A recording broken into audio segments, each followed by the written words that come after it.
transportation crisis as drivers and operators are being cut across the country, Chicago, Cleveland, and other cities. There's been the promise of stimulus money to build out capital improvement. Chicago extends to 130th Street. This rail stops at 95th Street.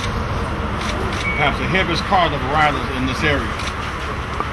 We have rides going into Evanston and Skokie and Bourbon, where Chicago riders are subsidizing north and northwest side riders and cannot get transportation themselves. And so the lack of bailout here is a factor in the crisis.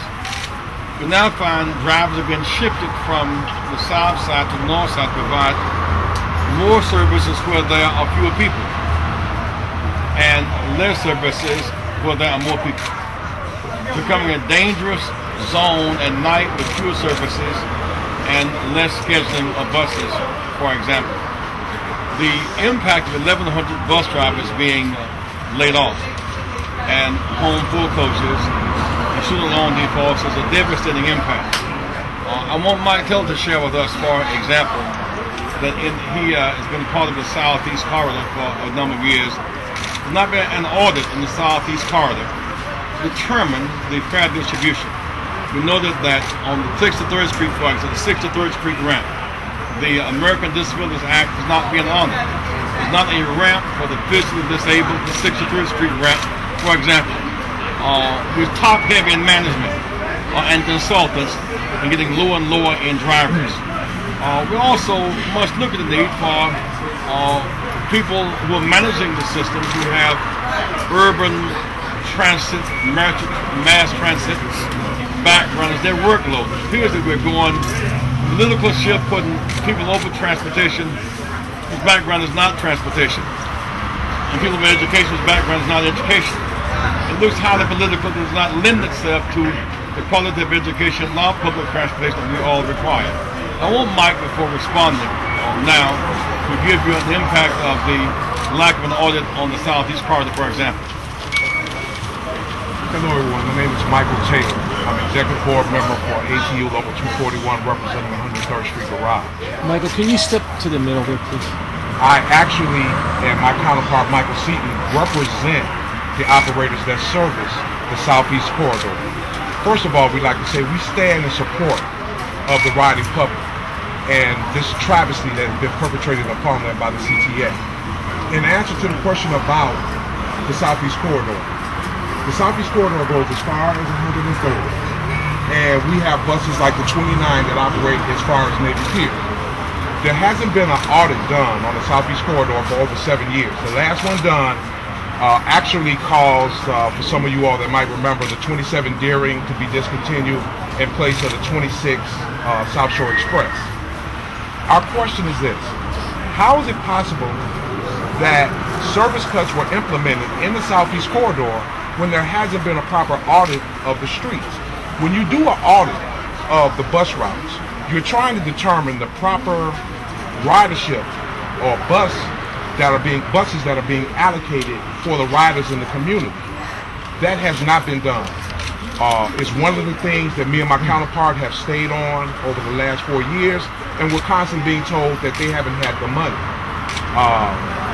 Argyle Gardens is one of the communities hardest hit because there isn't adequate bus service out there to provide to those people that need to ride, and that's a travesty in itself, along with these service cuts. I want to ask there's another part with Mike. One, I'll repeat again, Chicago goes to 130th Street, and the rail line stops at 95th Street. Beyond Chicago is Bourbon, Skokie, and Evanston. We're servicing beyond Chicago on the north side, and not serving Chicago on the south side. It's a structural disparity. Where the traffic is heaviest, service is being cut. Then the idea about the stages of fares, $1, $0, $2.25, might break that down. What you have now is a number of buses within this terminal, the 29 State Street, will operate on this route maybe 2 or 3 trips. When it gets up north it will go and do a 151. It will go and do possibly a 34. None of those buses from the north end are coming out south to try to alleviate some of the pressure on our routes out here. When you do that, the disparity in cash between our riding public as well as the buses that we're servicing out here in the north side is dramatic. It increases tenfold. So you're saying the 151 bus that comes... The $1 suburban ride. Okay, now, out here, our riders are paying $2.25, where on Metro and some of the other lines in the suburban service the suburbs, they're paying $1. How is that an adequate ratio to break down? It actually shows that someone is making decisions not in the best interest of the system. The main goal must be maintaining of the system for the public to provide them service to and from. When you look at, okay, whole areas in the loop have been discontinued in parking, but yet under the new parking structure, it's $8.25 to park in some areas in the loop. When that happens, you turn around and the parking garages go up $17 to $24. That forces people back onto the buses.